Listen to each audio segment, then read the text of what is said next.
Hi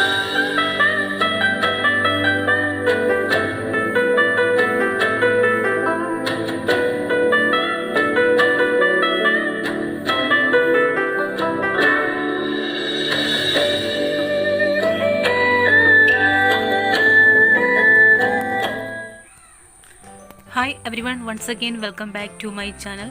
അപ്പോൾ ഇന്ന് മറ്റൊരു റെസിപ്പി കൂടി അപ്ലോഡ് ചെയ്യുകയാണ്.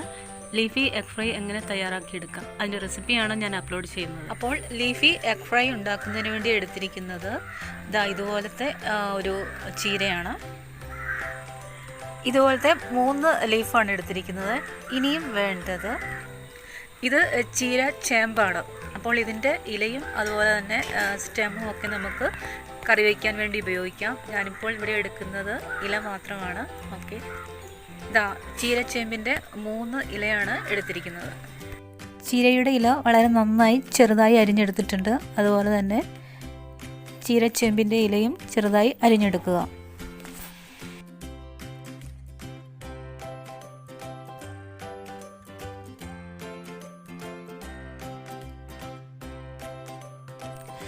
ഇനിയും ആവശ്യമുള്ള മറ്റ് ഇൻഗ്രീഡിയൻസ് ഉരുളക്കിഴങ്ങാണ്. ഉരുളക്കിഴങ്ങ് നല്ല വലിപ്പമുള്ള ഒരെണ്ണം മതിയാകും. അത് തൊലി കളഞ്ഞതിന് ശേഷം ഗ്രേറ്റ് ചെയ്തെടുക്കുക. അതുപോലെ തന്നെ സവാളയും നല്ല വലിപ്പമുള്ള ഒരെണ്ണം മതിയാകും. സവാളയും ഗ്രേറ്റ് ചെയ്തെടുക്കുക. ഇനി 1/2 ടീസ്പൂൺ ജീരകം, 1/2 ടീസ്പൂൺ കുരുമുളക്, ഇത് രണ്ടും കൂടെ ഒന്നിച്ച് ചേർത്ത് നന്നായി ക്രഷ് ചെയ്തെടുക്കുക. അപ്പോൾ ഇനി എങ്ങനെയാണ് ലീഫി എഗ് ഫ്രൈ തയ്യാറാക്കി എടുക്കുന്നത് എന്ന് നോക്കാം. നന്നായി ചൂടായ പാനിലേക്ക് 1 ടേബിൾ സ്പൂൺ എണ്ണ ഒഴിക്കാം. അതിലേക്ക് ചതച്ച് വെച്ചിരിക്കുന്ന കുരുമുളക്, ജീരകം ചേർത്ത് കൊടുക്കാം. അതൊന്ന് ഇളക്കുക. അതിനുശേഷം അതിലേക്ക് ഗ്രേറ്റ് ചെയ്ത് വെച്ചിരിക്കുന്ന ഉരുളക്കിഴങ്ങ് ചേർത്ത് നന്നായിട്ട് ഇളക്കാം. അപ്പോൾ ലോ ഫ്ലെയിമിലായിരിക്കാൻ ശ്രദ്ധിക്കുക. ഉരുളക്കിഴങ്ങ് ഒന്ന് ഒരുവിധം നന്നായി വഴന്നു വരും. അതിനുശേഷം അതിലേക്ക് ഗ്രേറ്റ് ചെയ്ത് വെച്ചിരിക്കുന്ന സവാള ചേർത്ത് കൊടുക്കാം. ശേഷം ആവശ്യത്തിന് ഉപ്പ് ചേർത്ത് കൊടുക്കുക. ഇനി നന്നായിട്ട് ഇളക്കി കൊടുക്കുക. ഉരുളക്കിഴങ്ങും സവാളയും വളരെ പെട്ടെന്ന് തന്നെ കുക്കായി വരും. അതിനുശേഷം അതിലേക്ക് ഇത്തിരി മഞ്ഞൾപ്പൊടി ചേർത്ത് കൊടുക്കുക. ഇനി നന്നായി ഇളക്കുക. ശേഷം അരിഞ്ഞു വെച്ചിരിക്കുന്ന ചീരച്ചേമ്പ് അതുപോലെ തന്നെ ചീര, ഇത് രണ്ടും ചേർത്ത് ചെറുതായി ഇളക്കി കൊടുക്കാം. ഇതിനോടൊപ്പം തന്നെ 1/2 ടീസ്പൂൺ ഗരം മസാല കൂടി ചേർത്ത് കൊടുക്കാം. ഇനി നന്നായി ഇളക്കുക. 1 മിനിറ്റ് പോലും ആവശ്യമായി വരുന്നില്ല. അതിനു മുൻപേ ഇലകൾ രണ്ടും നന്നായി വാടി വന്നിട്ടുണ്ടാകും. ഇപ്പോൾ നമ്മൾ ചേർക്കാൻ പോകുന്നത് കോഴിമുട്ടയാണ്. 2 കോഴിമുട്ട അത് പൊട്ടിച്ച് നന്നായി ബീറ്റ് ചെയ്യുക. അതിലേക്ക് ആവശ്യത്തിന് ഉപ്പ് കൂടി ചേർത്ത് ബീറ്റ് ചെയ്യുക. ശേഷം ഈ ഒരു പാനിലേക്ക് ആഡ് ചെയ്ത് കൊടുക്കുക.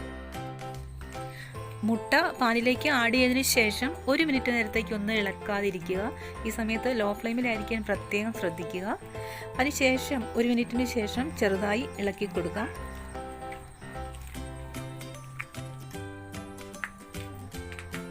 മുട്ട വളരെ വേഗത്തിൽ തന്നെ കുക്കായി വരും. മുട്ടയുടെ കളറൊക്കെ ഒന്ന് മാറി ചെറിയൊരു ലൈറ്റ് ബ്രൗൺ ഷെയ്ഡിലേക്ക് വന്നിട്ടുണ്ടാവും. ഈ സമയത്ത് നമുക്ക് ആവശ്യമെങ്കിൽ ഇത്തിരി കുക്കിംഗ് ഓയിൽ കൂടി ആഡ് ചെയ്ത് കൊടുക്കാം. അപ്പോൾ വെള്ളമൊക്കെ വറ്റി ഒരു ആവശ്യത്തിന് ഡ്രൈ മോഡിലേക്ക് ഇത് വന്നിട്ടുണ്ട്. നമ്മൾ ആഡ് ചെയ്തിരിക്കുന്ന ഇലകളുടെ പച്ചനിറം ആ സ്വാഭാവിക നിറമൊന്നും മാറിയിട്ടില്ല. അപ്പോൾ കൂടുതൽ നേരം സ്റ്റവിൽ വയ്ക്കുമ്പോൾ കളറൊക്കെ മാറി വരും, ഇലയുടെ പച്ചനിറം നഷ്ടപ്പെടും. അപ്പോൾ അതിന് മുൻപേ തന്നെ ഇത് നമുക്ക് സ്റ്റവിൽ നിന്നും മറ്റൊരു ബൗളിലേക്ക് മാറ്റി വയ്ക്കാം. അപ്പോൾ ഇവിടെ തയ്യാറാക്കിയിരിക്കുന്ന ലീഫി എഗ് ഫ്രൈ അത് നൂഡിൽസിൻ്റെ കൂടെയാണ് നമ്മൾ കഴിക്കുന്നത്. വളരെ നല്ല ടേസ്റ്റി, നല്ലൊരു കോമ്പിനേഷനാണ്. അതുപോലെ ചപ്പാത്തിക്കൊപ്പം കഴിക്കാം. അപ്പോൾ ഇവിടെ ഞാൻ എങ്ങനെയാണ് നൂഡിൽസ് തയ്യാറാക്കുന്നത് എന്നൊന്ന് കാണിച്ചു തരാം. നിങ്ങൾ ഉണ്ടാക്കുന്നത് മറ്റൊരു രീതിയിലായിരിക്കാം. 1.25 ഗ്ലാസ് വെള്ളമാണ് എടുത്തിരിക്കുന്നത്. വെള്ളം നന്നായി വെട്ടിത്തിളച്ചു. അപ്പോൾ അതിലേക്ക് 2 ടേബിൾ സ്പൂൺ ബട്ടർ ഞാൻ ആഡ് ചെയ്ത് കൊടുത്തു. അപ്പോൾ ആ തിളച്ച വെള്ളത്തിൽ ബട്ടർ വളരെ പെട്ടെന്ന് തന്നെ മെൽറ്റായിട്ടുണ്ട്. അതിലേക്ക് ഒരു പാക്കറ്റിൽ 4 പീസാണ് ഉള്ളത് നൂഡിൽസ്. അത് ഞാൻ ചെറുതായിട്ടൊന്ന് പൊടിച്ചു എന്നിട്ട് ചേർത്ത് കൊടുത്തു. വെള്ളം നന്നായിട്ട് തന്നെ പെട്ടെന്ന് വറ്റി വരും. അപ്പോൾ തീയൊക്കെ ഒന്ന് ശ്രദ്ധിച്ച് ഹാൻഡിൽ ചെയ്യുക. സ്പൂൺ ഉപയോഗിച്ച് നന്നായിട്ട് ഇളക്കി കൊടുക്കുക. ഇതൊക്കെ കണ്ടില്ല, വളരെ കുറച്ച് വെള്ളമേ ചേർത്തിട്ടുള്ളൂ. വെള്ളം ഒന്ന് പതുക്കെ ഒന്ന് വറ്റി വരുന്നൊരു സമയത്ത് കുറച്ച് വെള്ളം കൂടി ഒന്ന് സ്പ്രേ ചെയ്ത് കൊടുത്താൽ മതിയാകും. അതിനുശേഷം സ്പൂൺ ഉപയോഗിച്ച് ഒന്നുകൂടി ഇളക്കുക. ശേഷം ഒന്ന് പ്രസ് ചെയ്ത് കൊടുക്കുക. എല്ലാം കൂടി ഒന്ന് ചേർത്ത് വെച്ചിട്ട് ഒന്ന് പതുക്കെ പ്രസ് ചെയ്ത് കൊടുക്കാം. അപ്പോൾ എല്ലാവർക്കും അറിയാവുന്നതുപോലെ തന്നെ നൂഡിൽസ് നിമിഷങ്ങൾക്കുള്ളിൽ കുക്കായി വന്നിട്ടുണ്ട്. ഇനി ഇത് നമുക്ക് സെർവിങ് ബൗളിലേക്ക് മാറ്റാം.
അങ്ങനെ ലീഫി എഗ് ഫ്രൈയും നൂഡിൽസും ഇവിടെ റെഡി ആയിട്ടുണ്ട്. വളരെ ടേസ്റ്റിയാണ്. ഞാൻ പറഞ്ഞതുപോലെ തന്നെ വളരെ ഡെലീഷ്യസ് ആണ്.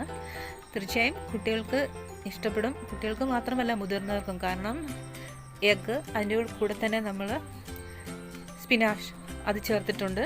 അപ്പോൾ തീർച്ചയായും ഹെൽത്ത് വൈസ് ഇത് വളരെ നല്ലതാണ്. അതുപോലെ തന്നെ പറഞ്ഞതുപോലെ തന്നെ ടേസ്റ്റിയുമാണ്. അപ്പോൾ വീട്ടിൽ ഈ ഒരു വെറൈറ്റി പരീക്ഷിച്ച് നോക്കുക. സോ ഈ ഒരു വീഡിയോ, ഈ ഒരു റെസിപ്പി ഇഷ്ടമായെങ്കിൽ എൻ്റെ ഈ ചാനൽ സബ്സ്ക്രൈബ് ചെയ്യുക. So I shall come back with another amazing video. Till then bye bye. This is from Aligra's place and thank you so much for watching my video. നല്ല food, നല്ല രുചികരമായ രീതിയിൽ ഉള്ള preparation. Spinach eggy noodles വളരെയധികം സ്വാദിഷ്ടമായ ഫുഡാണ്.